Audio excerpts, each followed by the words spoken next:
Hello everyone, आप सब कैसे हैं। मैं उम्मीद करता हूं कि बहुत अच्छे होंगे और अपनी पढ़ाई को बहुत अच्छे से कर रहे होंगे। मैं आकाश कुमार बढ़ाना आईसीटी वर्चुअल क्लासरूम में आपका बहुत बहुत स्वागत करता हूं मेरे प्यारे बच्चों। जैसा आपको पता है मेरे प्यारे बच्चों, बेसिकली हमारी आपका 7th क्लास है।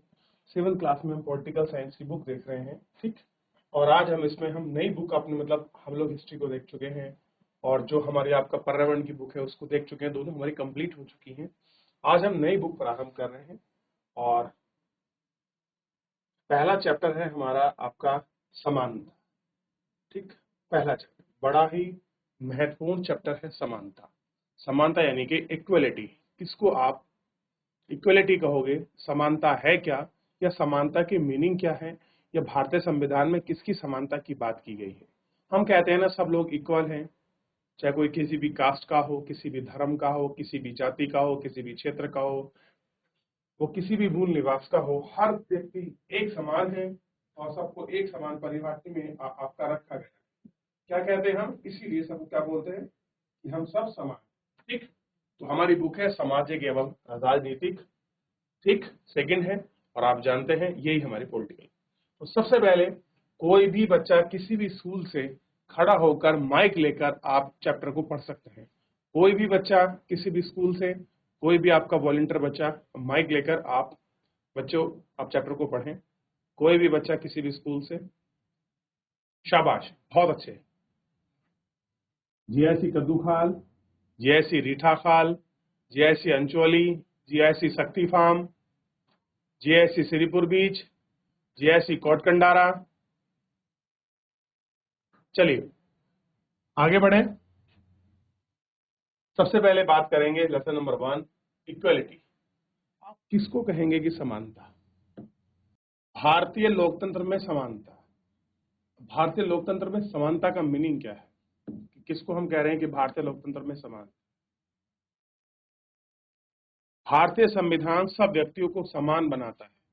इसका अर्थ है कि देश के व्यक्ति चाहे चाहे पुरुष हो या स्त्री, किसी भी जाति, धर्म, शैक्षणिक, आर्थिक दृष्टि से संबंध रखते हों, वे सब समान माने जाते हैं। लेकिन इसके बाद भी हम ये नहीं कहते कि समानता खत्म हो गई है। यह खत्म नहीं हुई है, लेकिन फिर भी कम से कम भारतीय संविधान सब व्यक्तियों की समानता के सिद्धांत की मान्यता है।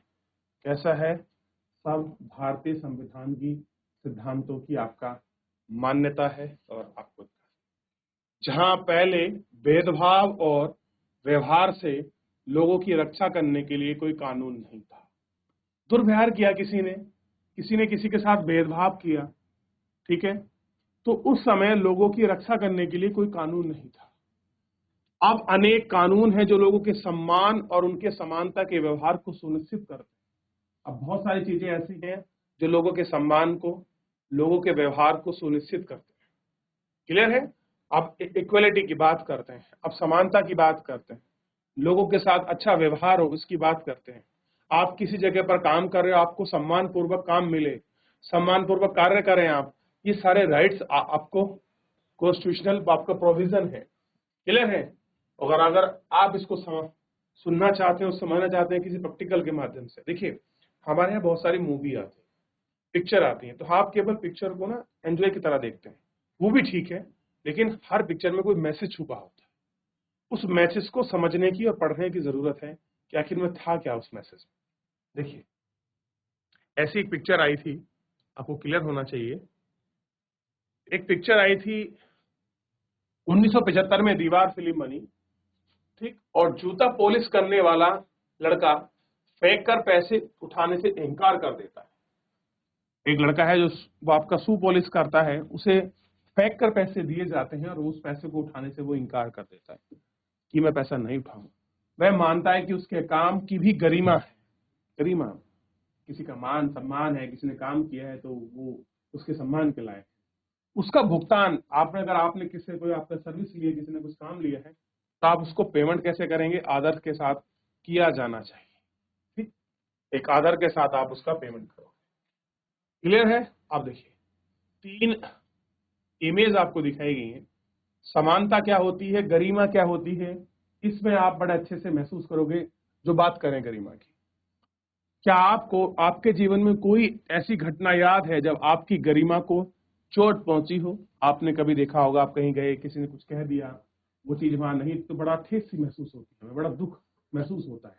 और उस समय कैसा लगता है, ऐसा ही आपको समझाया गया। देखिए, दो बच्चे हैं, आपका शू पॉलिश कर रहे हैं, दीवार आपका मूवी का इसमें दिया गया है। उसके बाद वो उनको पैसे आपका पेमेंट करता है, ठीक। वो पैसा आपका नीचे फेंक देता है, वो पैसा लेने से आपको क्या करता है, इनकार कर देता है कि मैं ये पैसा नहीं लूंगा। क्यों? क्योंकि मैंने काम किया है। वो पैसे को एक्चुअल में नीचे फेंक देता है, ठीक। तो ये पॉलिश करने वाला लड़का मना करता है कि साहब पैसा उठा के मेरे हाथ में दीजिए।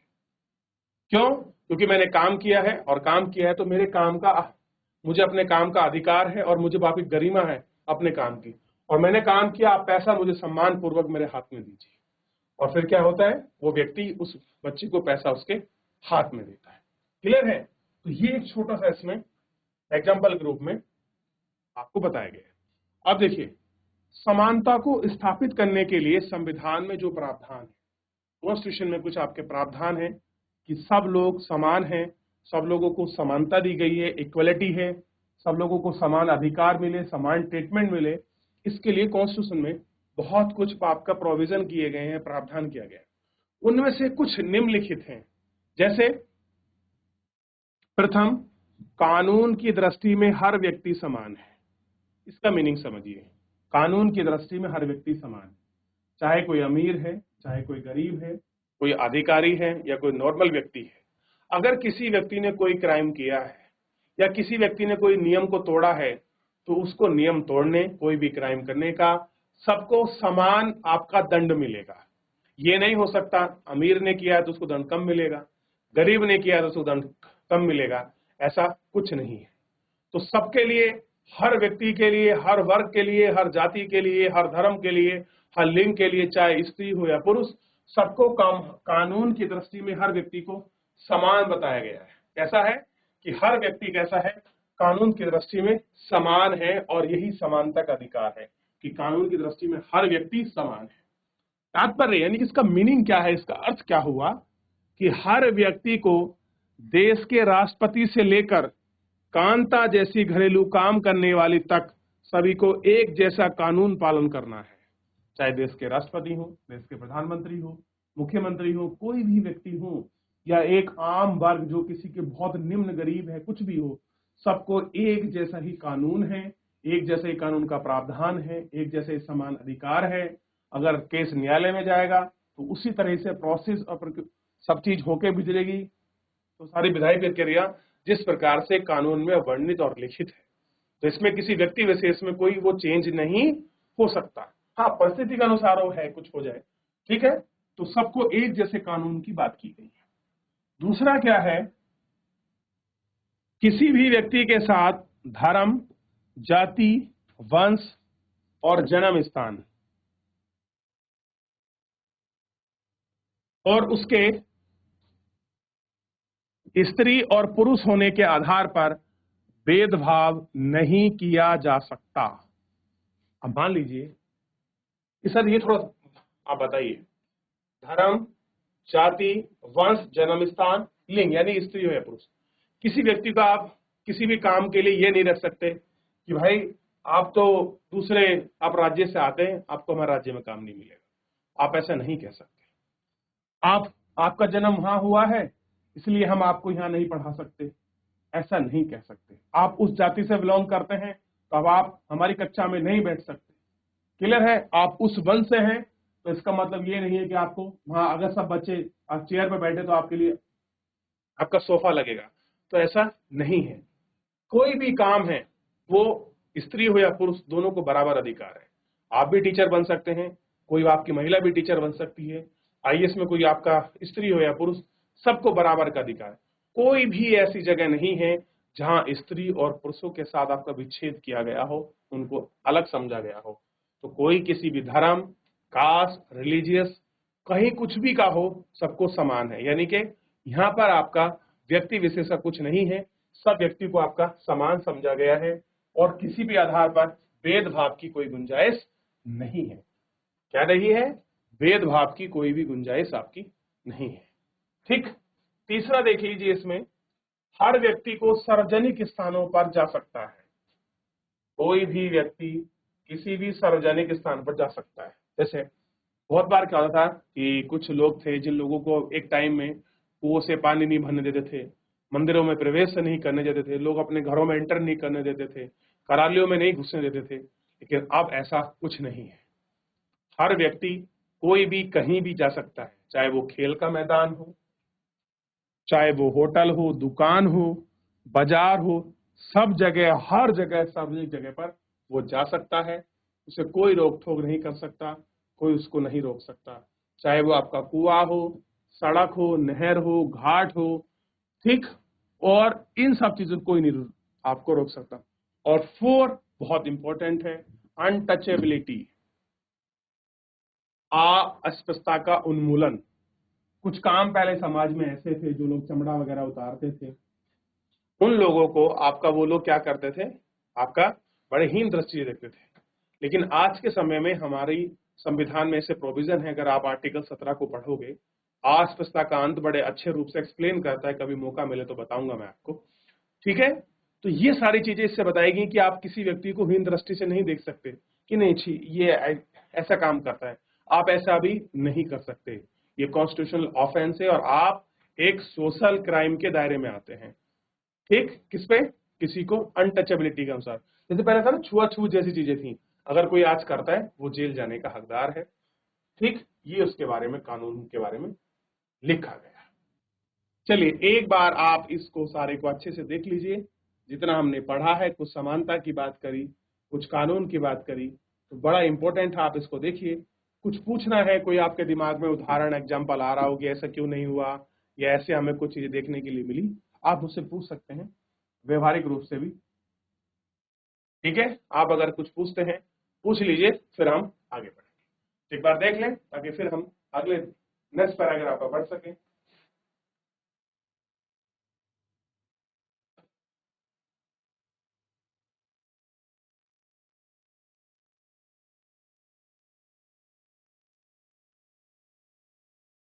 चलिए देख लिया इतना, आगे बढ़ेंगे अब। अच्छा ये बताइए बच्चों, क्या ये वाली फोटो कुछ इमेज चित्र देखकर कुछ आपको समझ आ रहा है कि कहाँ की इमेज हो सकती है, कहाँ की इमेज है? कोई बताएगा? चलिए तो मैं बता देता हूं। संसद हमारे लोकतंत्र का आधार है। हम निर्वाचित प्रतिनिधियों के माध्यम से उसे प्रतिनिधित्व पाते हैं। तो ये हमारी संसद है, और ये संसद अब आपका पुरानी हो गई है, अब नई संसद बनी है, ठीक है। अब ये नई संसद हमारी बन गई है, पुरानी संसद का फोटो है।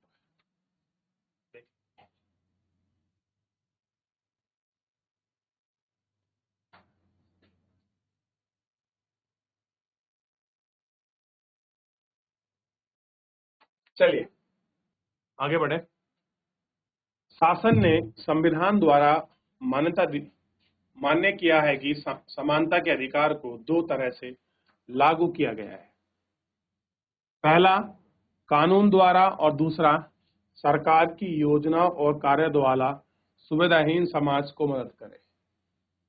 भारत ऐसे कानून बनाता है जो व्यक्ति के व्यवहार से प्राप्त करने के अधिकार की रक्षा करें।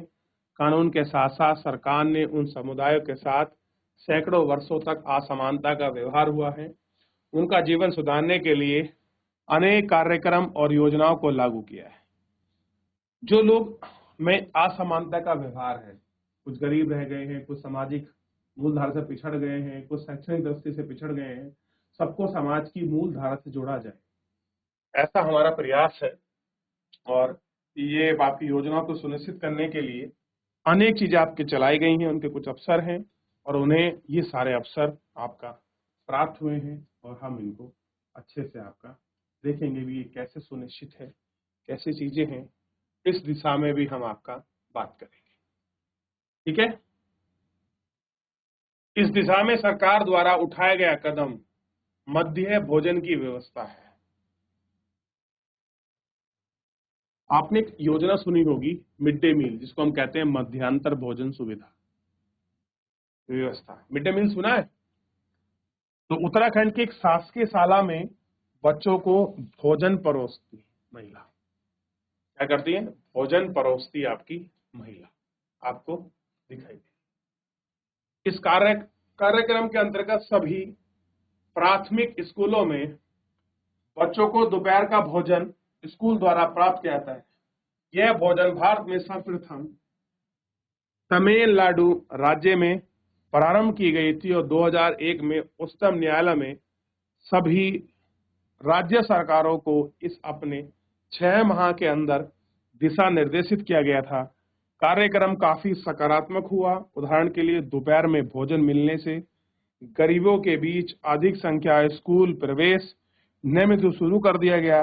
शिक्षक बताते हैं कि पहले बच्चा खाना खाने घर चले जाते थे और फिर वापस नहीं लौटते थे। होता क्या था, गरीबों के बच्चे थे जिनकी फैमिली इतनी सशक्त नहीं थी और आर्थिक रूप से मजबूत नहीं थे, वो क्या होते थे, गांव के स्कूल होते थे। बच्चा सुबह आया, दोपहर में 11-12 बजे बच्चे ने बोला कि हम तो खाना खाने जा रहे हैं, लंच हो गया है, जिसको हम आम भाषा में आपका इंटरवल कहते हैं, तो बच्चे चले जाते थे। मान लीजिए अगर 50 बच्चे गए तो कम से कम 20-30 बच्चे वापस ही नहीं आते थे, कह रहे अब तो कल जाएंगे, और दोपहर को वहीं रुक जाते थे और वहीं वो आपका रहते थे। परंतु अब जब स्कूल में मध्याह्न भोजन मिलने लगा तो उनकी उपस्थिति में सुधार आया। वे माताएं जो पहले अपना काम छोड़कर दोपहर को बच्चों को खाना खिलाने जिन्हें घर आना पड़ता था, अब उन्हें ऐसा नहीं करना पड़ता है। इस कार्यालय में जातिगत पूर्वाग्रह के कम करने की सहायता मिली, क्योंकि स्कूल में सभी जातियों के बच्चे साथ साथ भोजन करते हैं और कुछ भोजन पकाने के लिए दलित समाज का काम कर रहे हैं। मध्यांतर भोजन कार्यक्रम में निधि व्यक्ति का भूख मिटाने की सहायता करता है। खाली पेट आते हैं और सरकार इस कारण पढ़ाई करने पर ध्यान केंद्रित नहीं कर पाते हैं। वो क्या होते हैं, खाली पेट आते हैं, खाना खाकर नहीं आते थे, तो अच्छे से वो अपने पढ़ाई पर ध्यान नहीं दे पाते थे। क्लियर है? फिर दोपहर में वो खाना खाने के लिए जाते थे और वापस नहीं आते थे। तो ऐसे क्या था, बच्चों को जो बाप के गरीब निर्धन बच्चे थे, क्लियर है, या फिर जो लोग जो महिला बाहर काम करती थी, वो अपने बच्चों को प्रॉपर आपका देखभाल नहीं कर पा रही थी, जिस वजह से स्कूल में गैप आ रहा था। ठीक है, तो मध्यांतर भोजन सुविधा ने इन सारी गैप को आपका कम किया है और आपका शिक्षा में सुधार लाने का आपका प्रयास किया है। यदि शासकीय कार्यक्रम अवसरों की समानता को बढ़ने में महत्वपूर्ण भूमिका निभा रहे हैं, क्या कह रहे हैं, जो आपका शासकीय कार्यक्रम है और समानता के अवसर बढ़ने के लिए बहुत सारे महत्वपूर्ण कार्य करने वाले, किंतु अभी भी कुछ करने के लिए आवश्यक है। जैसे मध्यांतर भोजन कार्यक्रम में निर्धन बच्चों का स्कूलों में प्रवेश और उनकी उपस्थिति को बढ़ा देता है, लेकिन फिर भी इस कानून में जहां अमीरों के बच्चे जाते हैं उनमें से बहुत अलग है। कह रहे हैं अब भी कुछ चीजें हैं जो बहुत अलग है। गरीबों के बच्चे पढ़ते हैं। आज भी देश में कई स्कूल हैं जिनमें ओम प्रकाश वाल्मीकि जैसे दलितों के साथ भेदभाव और असमानता का व्यवहार किया जाता है। इन बच्चों को असमानता की स्थिति में ढकेल दिया जाता है और उनके समान उनकी रक्षा जो है आपका नहीं हो पाती है। ऐसा इसलिए है क्योंकि कानून बनाते जाने के बाद समानता को समझने से इनकार कर देते हैं। क्या कर देते हैं? इन चीजों समझने से आपका इनकार कर देते हैं। ठीक है, अब देखिए, जैसे एक इंडेक्स है एसडीजी इंडेक्स, मतलब लक्ष्य हैं। इसमें आपका लक्ष्य 2 क्या रखा गया है? भूखमरी को समाप्त करना। ठीक, तो इस तरह की स्थिति है। आगे पढ़ेंगे और बढ़ेंगे और देखेंगे इन सब चीजों को। पहले एक बार देखिए,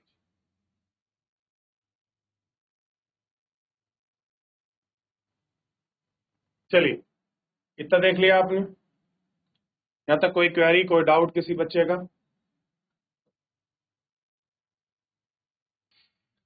अब देखिए, मध्यांतर भोजन कार्यक्रम क्या है? क्या आप इस कार्यक्रम के 3 लाभ बता सकते हैं? आपके विचार से यह कार्यक्रम किस प्रकार समानता की भावना को बढ़ाता है? बड़ा अच्छा क्वेश्चन है, बताइए आप। पहले पढ़ लीजिए, फिर मैं आपको समझा दूंगा क्लास में कि मध्यांतर भोजन क्या है। वे बच्चे जो आपका आर्थिक स्थिति से कमजोर हैं, जो सुबह खाना खाकर नहीं आते थे, दोपहर में उन लोगों को पौष्टिक आपका भोजन मिले, उनको आपका प्रॉपर न्यूट्रिशन की मात्रा मिले, सरकार द्वारा चलाया गया केंद्रीकृत एक आपका प्रोग्राम है। क्लियर है? और इसके लाभ क्या हैं? पहली बात, ये आपके समानता को बढ़ाता है। दूसरी बात, गरीब और आदिवासी बच्चों को बड़ी मदद मिलती है। तीसरा इसमें क्या है, बच्चों के जो गैप थे स्कूलिंग जो आपका ड्रॉप आउट था, उसमें काफी सुधार। अपने क्षेत्र में लागू की गई किस प्रकार सरकारी योजना के बारे में पता लगाइए और इस योजना में क्या किया जाता है, इसके लाभ क्या हैं बताइए। कोई योजना चलती होंगी और बहुत सारी, कह रहे आपको उनके विषय में पता करना है और आपको बताना है। ये फोटो किसकी है, कौन बच्चा बताएगा? कौन सी ऐसी महान शख्सियत है जिसका ये फोटो है? चलिए, है कोई बच्चा आप किसी स्कूल से जो बताएं? चलिए, ये है डॉक्टर भीमराव अंबेडकर जी। आपने अपने आत्मसम्मान को दांव पर लगाकर जीवित रहना अशोभनीय है।